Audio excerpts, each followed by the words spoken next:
Shiva becomes a groom for Parvati. சிவபகவான் அவர் கல்யாணமே வேணாம்னு சொல்லிட்டு ஹிமாலயாஸ்ல பெரும் தவத்தில் இருக்கிறார். பார்வதிக்கு வந்து சிவபெருமானை எப்படியாச்சும் கல்யாணம் பண்ணிக்கணும்னு சொல்லிட்டு ரொம்ப ஆசைப்படுறாங்க. அதே மாதிரி தேவர்களாம் கூட சிவபெருமானுக்கு கல்யாணம் பண்ணி வச்சிருந்தோம், அவர் வந்து ஹேஸ்ட் பேரண்ட் எ சைல்டு அப்படின்னு சொல்லிட்டு நினைக்கிறாங்க. அதால தேவர்கள்லாம் சேர்ந்து காமாவை வந்து சிவபெருமானை வந்து மயக்கிறதுக்காக அனுப்புறாங்க. ஆனா காமாவே வந்து சிவபெருமான் வந்து அவர் நெற்றிக்கணத்தை வந்து எரிச்சிடுறாரு. இதெல்லாம் பார்த்த பார்வதி வந்து அவங்களும் ஒரு பெரிய தவத்துல போய் இருக்கிறாங்க. சிவபெருமானை மட்டுமே நினைச்சுக்கிட்டு அவங்க இருக்கிறாங்க. சிவபெருமான் கடைசியா வந்து பார்வதி அவங்களுக்கு வந்து காட்சி அளிக்கிறாரு. காட்சி அளிக்கும் போது கேட்கிறாரு, உங்களுக்கு என்ன வேணும் அப்படின்னு கேட்கிறாரு. அப்ப பார்வதி சொல்றாங்க, நீங்க என்ன கல்யாணம் பண்ணிக்கணும் அப்படின்னு சொல்றாங்க. அப்ப சிவபெருமான் சொல்றாரு, நான் வந்து கல்யாணம் பண்ணிக்க முடியாது, நான் வந்து காமாவே கான்கர் பண்ணிட்டேன் அப்படின்னு சொல்றாரு. அப்ப பார்வதி சொல்றாங்க, கல்யாணம் வந்து வெறும் லஸ்ட் அந்த ஒரு விஷயம் ஒன்றும் இல்லை, இது வந்து மற்றவங்களுக்காக விட்டு கொடுக்கறது, கேர் பண்றது, ஷேர் பண்றது அப்படின்னு சொல்லிட்டு நிறைய விஷயம் சொல்றாங்க. இந்த விஷயம்லாம் வந்து சிவபெருமானுக்கு ரொம்ப பிடிச்சி போய், பார்வதி சொன்ன விஷயம்லாம் ரொம்ப பிடிச்சி போய், ஓகே நான் உங்களுக்கு கல்யாணம் பண்ணிக்கிறேன், உங்களை வந்து பொண்ணு பார்த்து உங்களை வந்து கல்யாணம் பண்ணிக்கிறேன் அப்படின்னு சொல்றாரு. ஆனா சிவபெருமானுக்கு எப்படி மாப்பிள்ளையா போகணும்னு சொல்லிட்டு தெரியல. அவர் என்ன பண்றாருன்னா, உடம்பு ஃபுல்லா சாம்பல்லாம் தடவிட்டு, கழுத்துல பாம்போட நிறைய முடியோட அகோரிகளோட போய் பொண்ணு பாக்குறாரு பார்வதி. அப்ப அதை பார்த்த பார்வதி அம்மா வந்து, ஆஹா இந்த பையனுக்குலாம் நல்லா கல்யாணம் பண்ணிக்க முடியாது அப்படின்றாங்க. அப்ப வந்து சிவபெருமான் சொல்றாரு, கல்யாணம் பண்ணிக்க முடியலன்னா பரவாயில்ல, நான் திரும்பி போயிடுறேன் அப்படின்னு சொல்லிட்டு போறாரு.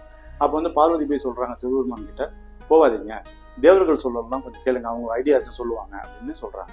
உடனே வந்து தேவர்கள்லாம் வந்து சிவபெருமான் உட்கார வச்சு அவரை குளிப்பாட்டி உடம்பு ஃபுல்லா சந்தனம்லாம் தடவி அவர் ஒரு அழகான மாப்பிள்ளையா மாத்துறாங்க. மாப்பிள்ளையா மாத்தின அப்புறம் சிவபெருமானுக்கும் பார்வதிக்கும் வந்து கல்யாணம் நடக்குது. இது வந்து சிவபுராணத்திலேருந்து இருக்கிற ஒரு ஸ்டோரி. சிவாக்கும் பார்வதிக்கும் கல்யாணம் அப்புறம் அவங்க ரெண்டு பேரும் வந்து ஹிமாலயாஸ்ல இருக்கிறாங்க. அப்போ வந்து பார்வதிக்கு வந்து பயங்கரமா குளிருது. அப்ப சிவபெருமான் கிட்ட கேட்கறாங்க, நம்ம வந்து ரொம்ப குளிருது, நம்ம வேற எங்காச்சும் தங்கலாமா அப்படின்னு கேட்கறாங்க. அப்ப சிவபெருமான் சொல்றாரு, ஓகே நம்ம வந்து கிரிமோட்டீரியத்துக்கு போவோம், அதாவது சுடுகாட்டுல போய் தங்குவோம் அப்படின்னு சொல்லிடுறாரு. உடனே பார்வதி சொல்றாங்க, ஒருவேளை வெயில் அடிச்சா என்ன பண்ணுவோம் அப்படின்னு கேட்கறாங்க. அப்ப நம்ம வந்து மவுண்ட் கைலாஷாவுக்கு போயிடலாம் அப்படின்னு சொல்றாரு. ஒருவேளை மழை பெஞ்சா அப்படின்றாங்க. அப்ப சிவபெருமான் சொல்றாரு, அப்ப ஏதாச்சும் ஒரு குகையில போய் நம்ம தங்கிக்கலாம் அப்படின்னு சொல்றாரு. பார்வதி சொல்றாங்க, இதெல்லாம் கரெக்டா இருக்காது, நம்மளுக்குன்னு ஒரு வீடு வேணும் அப்படின்னு சொல்றாரு. ஆனா சிவபெருமான் வந்து இந்த மேரேஜ், இந்த வீடு, இந்த கான்செப்டுக்குள்ள வராத ஒரு தோல். அவருக்கு வந்து இந்த வீடுனா எப்படி கட்டுறது அப்படிலாம் வந்து தெரியல. உடனே என்ன செய்யறாரு, அவரோட பக்தன், அதாவது ராவணன் வந்து சிவபெருமானோட ரொம்ப பக்தன். உடனே ராவணன் கிட்ட வந்து சிவபெருமான் சொல்றாரு, எனக்கு ஒரு வீடு கட்டித்தா, ஏன்னா ராவணன் ஒரு பெரிய ஆர்கிடெக்ட் கூட, எனக்கு ஒரு வீடு கட்டித்தா அப்படின்னு சொல்லிட்டு சிவபெருமான் வந்து ராவணன் கிட்ட சொல்றாரு. உடனே ராவணன் வந்து சிவபெருமானுக்கு வந்து ஒரு அழகான மாளிகை கட்டுறாரு. அந்த டைம்ல அந்த ப்ராசஸ்ல வந்து ராவணனுக்கு வந்து பார்வதி மேல வந்து ஒரு ஆசை வந்து, உடனே அந்த வீடெல்லாம் கட்டி முடிச்ச அப்புறம், அந்த மாளிகைலாம் கட்டி முடிச்ச அப்புறம் சிவபெருமான் கிட்ட போய் ராவணன் வந்து அந்த மாளிகையை கொடுத்து, இனிமேல் நீங்க தங்கிக்கலாம் அப்படின்னு சொல்றாரு. அப்ப சிவபெருமான் கேட்கிறாரு, உனக்கு என்ன வரம் வேணும் கேளு அப்படின்றாரு. அப்ப ராவணன் சொல்றாரு, எனக்கு வந்து உங்க மனைவியை கல்யாணம் பண்ணி கொடுங்க அப்படின்னு சொல்றாரு. சிவபெருமானுக்கு வந்து இது கரெக்டா என்னன்னு புரியாம அவரும் வந்து அந்த வரத்தை வந்து அழிச்சிடுறாரு. சரி நீ கல்யாணம் பண்ணிக்கோ அப்படின்னு சொல்றாரு. பார்வதிக்கு இது வந்து நல்லா புரியுது, ராவணன் என்ன கேட்க வராதுன்னு சொல்லிட்டு. உடனே பார்வதி என்ன பண்றாங்க, ஒரு தவக்கலையை எடுத்து அவங்கள மாரியே இந்த தவக்கலையை வந்து மாத்திடுறாங்க. உடனே ராவணன் கிட்ட வந்து இதுதான் பார்வதி அப்படின்னு சொல்லும்போது, ராவணன் ரொம்ப ஆசையா வந்து அந்த தவக்கலையை வந்து இலங்கைக்கு வந்து அழைச்சிட்டு போயிடுறாரு. அந்த தவக்கலோட பேரு தான் வந்து மண்டோதரி. இப்ப வந்து அங்க போன அப்புறம் தான் தெரியுது, அது வந்து பார்வதி இல்ல, அவங்க வந்து வேற ஒரு ஆளு, அதாவது அவங்க ஒரு தவக்கலை அப்படின்னு சொல்லிட்டு சொல்றாரு. அவங்க மண்டோதரி யாருன்னா, ராமாயணத்துல வந்து இந்திரஜித்தோட அம்மா தான் மண்டோதரி. இப்படிதான் ராவணனுக்கும் மண்டோதரிக்கும் கல்யாணம் இருந்துச்சு. இந்த கதை வந்து மராத்தி கிராமிய கதைகள் மற்றும் தெலுங்கு ஃபோக்லோர் அங்கேருந்து எடுக்கப்பட்ட ஒரு கதை. இங்க ஸ்கிரீன்ல பாக்குறது வந்து ஒரு துளசி செடி. இந்த துளசி செடி பின்னாடி ஒரு கதை இருக்கு, அதாவது ஸ்டோரி ஆஃப் பிருந்தா. ஒரு ஊர்ல வந்து ஒரு அசுர ராஜா இருந்தார், அவர் பேர் வந்து ஜலந்தரா. அந்த ராஜாவோட ஒய்ஃப் தான் வந்து பிருந்தா வந்து ஜலந்தரா கிட்ட ரொம்ப ஃபெய்த்ஃபுல்லா இருந்திருக்காங்க. அந்த ஃபெய்த்ஃபுல்லே வந்து ஒரு பெரிய பவரா மாதிரி ஜலந்தராக்கு வந்து எல்லா பவரும் அவருக்கு கிடைச்சிருச்சு. அந்த பவரை வச்சு ஜலந்தரா வந்து மக்களையும் தேவர்களையும் ரொம்ப தொந்தரவு பண்ணியிருக்காரு. இதெல்லாம் பார்த்து தேவர்கள் வந்து எப்படியாச்சும் ஜலந்தரா கிட்ட வந்து நம்ம வந்து விடுதலை அடையணும், ஆனா வந்து அவங்களால அடைய முடியல, because of that power of Brinda. அவங்க எல்லாமே போய் விஷ்ணு கிட்ட போய் கேட்டிருக்காங்க, இது எப்படியாச்சும் எங்களை காப்பாத்துங்க அப்படின்னு சொல்றாங்க. உடனே விஷ்ணு என்ன பண்றாரு, ஜலந்தரா வீட்டுல இல்லாத டைம் ஜலந்தரா மாரி டிஸ்கைஸ் ஆகி பிருந்தா கிட்ட போயிருக்காரு. அவங்க ரெண்டு பேரும் ஹஸ்பண்ட் ஒய்ஃபா இருந்திருக்காங்க. அந்த நிமிஷமே ஜலந்தராவுக்கு வந்து எல்லா பவரும் லூஸ் பண்ணிடுறாரு. உடனே தேவர்கள்லாம் போய் ஜலந்தராவை சாவடிச்சிடறாங்க. பிருந்தாவும் வந்து விதவை ஆடுறாங்க. விதவையான அந்த பிருந்தா வந்து ரொம்ப கோபம் அடைஞ்சு இதெல்லாம் வந்து நீங்கள் உங்களோட சண்டையில் வந்து என்ன வந்து பலியாட ஆக்கிட்டீங்க அப்படின்னு சொல்லிட்டு மனம் உடஞ்சி போய் இந்த துளசி செடியாக வந்து மாறிடுறாங்க.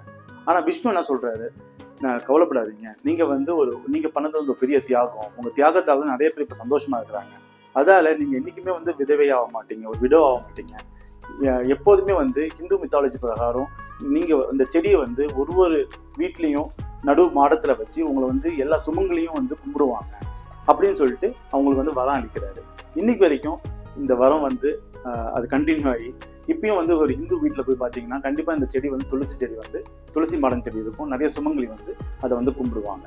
இதுதான் வந்து த ஸ்டோரி ஆஃப் பிருந்தா. இது வந்து நம்ம ஹிந்து புராணத்திலேருந்து எடுத்த ஒரு story. Chandra and his Nakshatras. இது வந்து ஒரு ட்ரிக்கியான ஸ்டோரி, இருந்தாலும் ஹிந்து புராணத்திலேருந்து தான் இது வந்திருக்குது. உங்களுக்கு நான் சொல்கிறேன். சந்திரனுக்கு வந்து, அதாவது சந்திர பகவான் இருக்கார் மூன், அவருக்கு வந்து 27 மனைவிகள், அதாவது 27 நட்சத்திரத்தை வந்து அவர் கல்யாணம் பண்ணிக்கிட்டாரு அப்படின்னு சொல்லிட்டு புராண கதைகள் சொல்லுது. அந்த 27 நட்சத்திரங்கள் உங்களுக்கு யாருன்னு தெரியும்? பரணி, மிருகசீஷம், அஸ்வினி, பூராடம், இதெல்லாம் வந்து மகம், இதெல்லாம் வந்து நட்சத்திரோட பேர். ஆனால் சந்திரனுக்கு ரொம்ப ரொம்ப பிடிச்ச நட்சத்திரம் எது தெரியுமா? ரோஹிணி. அதால எப்போதுமே ரோஹிணி வீட்டில் தான் வந்து சந்திரன் வந்து முழு நிலவா அப்படியே இருப்பார். இதெல்லாம் பார்த்து வந்து இந்த 27 பெண்களோட அப்பா அவர் வந்து சந்திரன் கிட்ட போய், இங்க பாருப்பா, நீ வந்து ஒரு பொண்ணு வீட்டில் ஒண்டி இருக்கக்கூடாது, 27 பொண்ணு வீட்லயும் 26 மற்ற பொண்ணுங்க வீட்லயும் வந்து இருக்கணும் அப்படின்னு சொல்லிட்டு சொல்றாரு. சந்திரன் வந்து இதை வந்து கண்டுக்க மாட்டாரு. ஆனா அவங்க அப்பா ரொம்ப கோவம் அடைஞ்சு சந்திரன் வந்து நீ வந்து இருளாயிடுவ அப்படின்னு சொல்லிட்டு ஒரு சாபம் அடிச்சிடுறாரு. உடனே சந்திரன் வந்து ரொம்ப பதற்றமாயிடுறாரு. உடனே வந்து சிவபெருமான் கிட்ட போய் இது மாதிரி எனக்கு இது பண்ணிட்டாங்க, சாபம் அழிச்சிட்டாங்க, என்னை எப்படியாச்சும் காப்பாத்துங்க அப்படின்னு சொல்லிட்டு சொல்றாரு. உடனே சிவபெருமான் என்ன பண்றாரு, சந்திரனை வந்து ஒரு நெத்தியில வச்சுட்டு, சரி உன்னை வந்து நீ ஃபுல்லா இருள் ஆக மாட்டேன், நீ வந்து கொஞ்சம் கொஞ்சமா வந்து இன்க்ரீஸ் ஆக டிக்ரீஸ் ஆக, அதாவது உன்னோட ஒளி வந்து இன்க்ரீஸ் ஆகும் டிக்ரீஸ் ஆகும் அப்படின்னு சொல்லிட்டு சொல்றாரு. அதாலதான் வந்து சந்திரன் வந்து ஒரு நட்சத்திரம் வீட்லையும் ஒரு நாள் 27 நாள் இருக்கிறாரு. ஓகே, அதாவது வந்து வளர்பிறை தேய்பிறைன்னுவாங்க. ஓகே, ரோகிணி நட்சத்திரத்தை நெருங்கும் போது சந்திரன் வந்து ஒரு முழு நிலாவா மாதிரி நம்மளுக்கு வந்து அந்த பௌர்ணமியா வந்து தெரியுறாரு. அதே மாதிரி ரோகிணி நட்சத்திரத்தை விட்டு வரும்போது அவர் கொஞ்சம் கொஞ்சமா மறைஞ்சி அமாவாசை அன்னைக்கு வந்து அவர் வந்து ஃபுல்லா இருள் ஏறாரு. இதுதான் வந்து இந்த சந்திரா அண்ட் நட்சத்திராஸோட கதை. இதுவும் நம்ம ஹிந்து புராணத்திலிருந்து எடுத்த ஒரு ஸ்டோரி தான். என்னடா கதையா சொல்லிட்டு இருக்கான்னு பாக்குறீங்களா? இது மாதிரி 100 கதைகள் நம்ம இந்தியன் ஹிஸ்டரியிலேருந்து, புராணத்திலேருந்து, எபிக்ஸ் லைக் மகாபாரதம், ராமாயணம், அப்புறம் கிராமிய கதைகள், அப்புறம் நம்ம தமிழ் லிட்ரேச்சர்லேருந்து, இது மாதிரி 100 கதைகள் வந்து இந்த புக்கில் இருக்குது. Marriage written by Devdutt Pattanaik. இது தேவிதத் பட்நாயக் வந்து it's very good mythology writer of India. இது வந்து ரூபா பப்ளிகேஷன் தான் அந்த புக் பப்ளிஷ் பண்ணியிருக்காங்க. இந்த புக் வந்து அமேசானில் கிடைக்குது. கிண்டல் அன்லிமிட்டடில் சப்ஸ்கிரைப் பண்ணிங்கன்னா டவுன்லோட் பண்ணி படிக்கலாம். இது ஒரு நல்ல புக் தான். இதுமாதிரி ஆக்சுவலாக பார்த்தீங்கன்னா இந்த ஒரு கதைக்கும் வந்து ஒரு புக்கே போடலாம். இது எல்லா கதையும் வந்து குரூப் பண்ணி அழகாக வந்து நம்மக்கிட்ட வந்து ஆத்தர் கொடுத்துருக்காரு. இதுக்கே வந்து ஒரு பெரிய தேங்க்ஸ் சொல்லணும். இது வந்து ஒரு bedtime story for your கிட்ஸாக கூட இருக்கலாம். அதுமாரி இன்ட்ரெஸ்டிங்கான நிறைய தகவல்கள் வந்து இந்த புக்கில் இருக்குது. இந்த புக் வாங்கி படிங்க. நம்ம எப்போதுமே சொல்கிற மாதிரி தான், நல்லா படிங்க, நல்லதே படிங்க. இந்த வீடியோ பிடிச்சிருந்துச்சுன்னா லைக் பண்ணுங்கள், ஷேர் பண்ணுங்கள், சப்ஸ்கிரைப் பண்ணுங்கள். இன்னொரு வீடியோவில் இன்னொரு புக்கோடு உங்களை வந்து பார்க்க வரைக்கும் keep learning, happy learning. Thank you.